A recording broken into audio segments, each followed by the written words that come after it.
What's going on, guys? It's Pipnotic, and welcome to my take on a budget version of a cast-on crit Forbidden Rite Occultist. Now what you're seeing in the background is some quick gameplay of a 40% Delhi atoll map rolled fairly dangerously. Before we start, I do want to preface by saying this will be the first sort of build guide that I've ever made.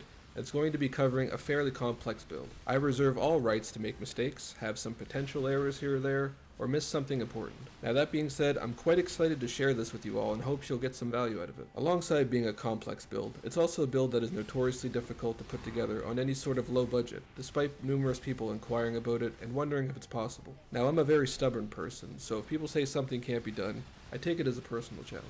I've done my best to piece together what I would consider respectable results, and I'm hopeful that you're able to use this as a solid foundation you can either stick with or build upon and see even better results than I was able to achieve. With that out of the way, let's get into it. First off, I want to go over a few points here in regards to the budget, so that people don't show up to my house with pitchforks and cause a riot. This is, as mentioned, a budget version, so there won't be any talks of mage bloods or anything of that level of investment. The total cost of the build with the gear I have is roughly 20 divines. Everything in the POB was bought, as I'm not much of a crafter personally. Now, some sacrifices are made, of course. I'm not a wizard as far as I know, so not all bases will be covered. However, I tried to cover as much as I could offensively and defensively. Now, a lot of the core gear is cheaper than previous leagues. The prices you're seeing below are just a few of the core items I purchased and what I paid for them. In previous leagues, this would have run you upwards of 15 divines in itself, and with the ability to add Unwavering Stance to a Sanctified Relic, you're able to make yourself stun immune and save 15 divines on just the skin of the lords, which as a wise man once said is quite impactful. Next up, we'll look at and talk about the offense and defense of the build. I've included a POB screenshot for the number nerds to glance at, to see if I'm onto something or just a complete idiot. I'm not much of a POB warrior. I find it a bit overwhelming, to be honest. Some general notes. First, mana will obviously be a significant issue with the loss of Conqueror's efficiency and not running Mage Blood. To help offset it, we use a Gemini Claw as well as Essence Sap Anoint on your amulet. For bosses you're able to kill in around 15 seconds or less, Vol Clarity can actually be useful if you choose not to run Vol Molten Shell. For long boss fights with phases, you're essentially pigeonholed into a mana flask. It's sort of the price we pay for going the budget route in the first place. Next, we have 7 power charges, or 8 if you're able to get a +1 crown, which goes for around 5 divine at the moment. It's an upgrade to consider, and the extra power charge can put you at max crit without a crit suffix on a flask, allowing you to use something like attack speed if you need help reaching the 10.1 breakpoint. As for defenses, we have the standard Aegis melding combo, giving us ES on block, 4 endurance charges because we run Enduring Composure as well as a max endurance charge notable, Molten Shell, an ES on hit Watcher's Eye, as well as 83% max res. This can be brought up to 85 with max cold res Eldritch Gloves with +2 AoE gems. Personally, I've chosen to forego this as getting anywhere close to res capped was hard, and combining mods like Despair on hit and non-channeling skills with res will result in outrageous costs for gear. Finally, I just have the usual cast on crit things to consider at the bottom. I won't go in depth into these, but if you're brand new to cast on crit and don't understand the tech, I recommend checking out Subtractum's guides on YouTube. Next, we'll talk about gearing, where we'll clip virtual coupons in order to save a buck. With this build and in this economy, every divine counts. Don't stress about high or near perfect rolls on gear. For example, the difference between a melding with 72 and 70 minus res is almost 3 divine. There's plenty of examples like this, and they add up. When it comes to regular gear, paying the premium for the absolute best is generally not worth it, unless you're rich. Of course, there are also important mods that have a variance. Don't budge on these. Next, we'll go into the gearing of the character more in depth. I'll touch on the uniques and rares that I'm using, as well as potential alternatives if I have any. Keep in mind that, being a budget guide, our options are of course limited, and sacrifices will be made where necessary to keep the costs within reason. Feel free to leave a comment if you have any questions or if I've forgotten anything. I fully expect to, so bear with me. First off, I'm going to point this out real quick. I just have the one Sanctified Relic with Chaos Res, ironically since we don't need it, and I've added Unwavering Stance to it for stun immunity. Cost around 3.5 divine, and it's obviously not on the best base in the world, but I'm just not bothered to run Sanctums. I basically just took the first one I got, and that's it. For a helmet, I've got a Crown of the Inward Eye with a Forbidden Rite enchant, as well as max power charges. Now obviously this is a recent change as I've started branching out in terms of upgrades. This was around 3.5 divine, while the one without the corruption here was around 150C when I bought it, and have been using it up until now as the budget option. The max power charge to me was a big deal because now I have the ability to drop the crit chance suffix on my flask and either go movement speed or something else. I'm also not using precision in my current setup as I'm already crit capped, and a Watcher's Eye with ES on hit and a precision flash charge is like 20 divine, so I'm hard passing on that. For body armor, I'm using a Skin of the Lords with Iron Reflexes.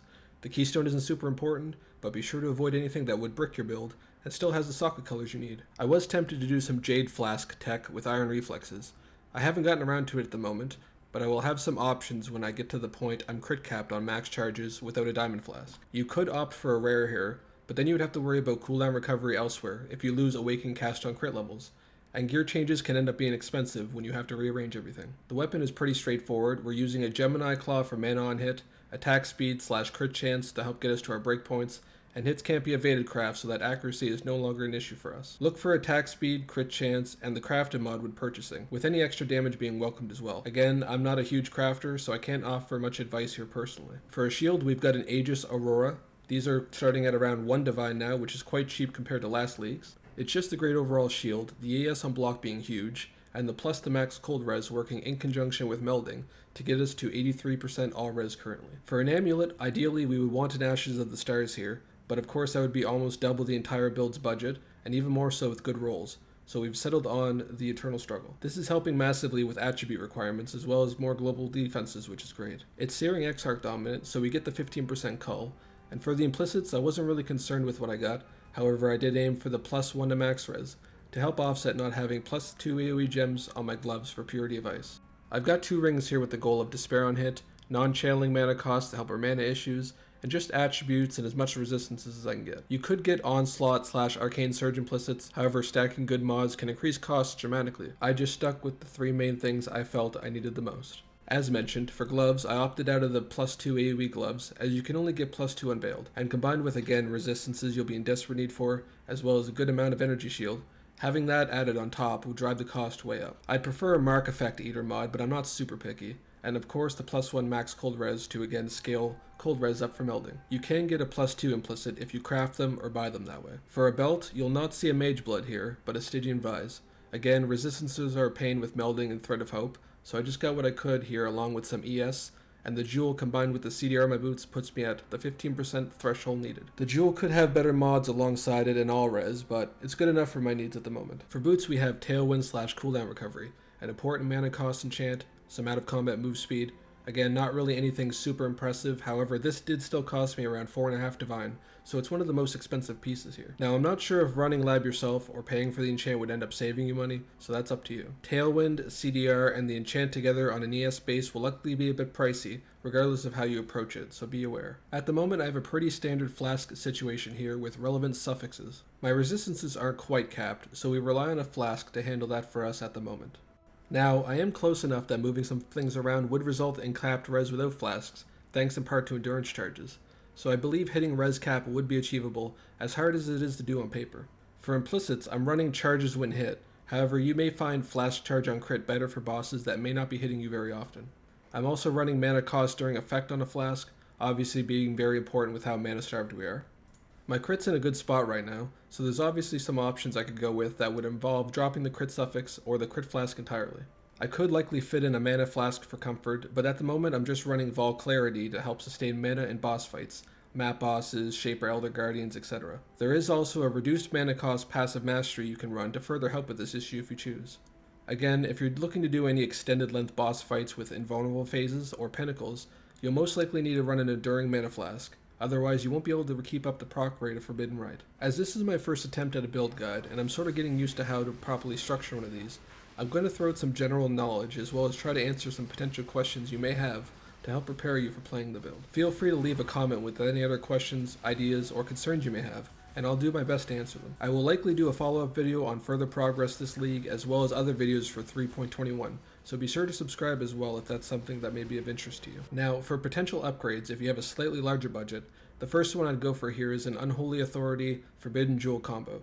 Now, you could go for any of the notables, however I found this one to be the cheapest at around 10 divines. Because we're staying on the same ascendancy, you're able to set up a search for multiple jewels and choose whichever one is the cheapest for you at the time. This will allow you to have both an additional curse, ability to curse hexproof enemies, and Profane Bloom. If you're opting not to get one of these, I would personally go Unholy Authority over Profane Bloom with your points, unless you're purely mapping and are aiming for just clear speed. If you're able to find or craft +2 AoE gem gloves and not lose out on too many other stats, feel free to do so for an extra +1 to all res. Hands of the High Templar are also a fairly popular choice. You can get +2 AoE as well as Despair on hit for a reasonable price, and potentially saving some currency on your rings as well. If you're able to get shock avoidance through boots and jewels, you could run a Storm Shroud for elemental ailment immunity at around a 4 divine cost. Keep in mind that we are already currency passive starved, and we are already immune to shock, freeze if you run Brine King, and ignite as well if you opt for the charge mastery due to having full endurance charges with enduring composure. For cluster jewels, you'll want ones that allow you to use the least amount of passives possible. You can check these prior to purchasing by importing them into PoB. Medium clusters will give you a significant damage boost if you're able to get Eye to Eye and Repeater, and you can also opt for pressure points and or quick getaway to help you hit the crit cap. As mentioned, I run Enduring Composure as 4 endurance charges are nice for fizz reduction and extra elemental resistance that is very hard to come by. You could also opt for cast when damage taken, Immortal Call if you wished, but you may have trouble finding the gem slots for it. There's many more options with varying levels of investment costs. This build is the quintessential throw currency at it and fix the problem sort of build that will feel exponentially better the more you're able to invest. It's nice when every upgrade in a build feels significant. For maps and altar mods you'd want to avoid, obviously increased cooldown recovery would cripple the build. Minus max res isn't as bad for us, but combined with minus res, altar mods will cause some pain. Reduced armor and chance to block would also be dangerous with other damage mods and altars. For extra defense, I personally run reduced damage taken from crits as a passive as opposed to the crit multi one, just to limit some of the damage taken from big crits that can show up on map mods, but this is of course personal preference. As far as leveling goes, you most definitely do not want to be leveling with this build. You'll want to follow a different build like Bane or something similar, and respect into this at the very minimum level 90, but ideally 95 plus. Passives are absolutely huge for this build, and can help offset the limited amount of currency you'd be looking to spend. I hope this video was able to assist you in getting your own cast on crit Forbidden Rite build going. It's certainly a challenging build to get going on a budget, but not impossible. Those that enjoy the build and playstyle will hopefully get some value out of this outline that I've laid out, and build upon it as you're able to. Thanks for watching, and I'll see you in the next video.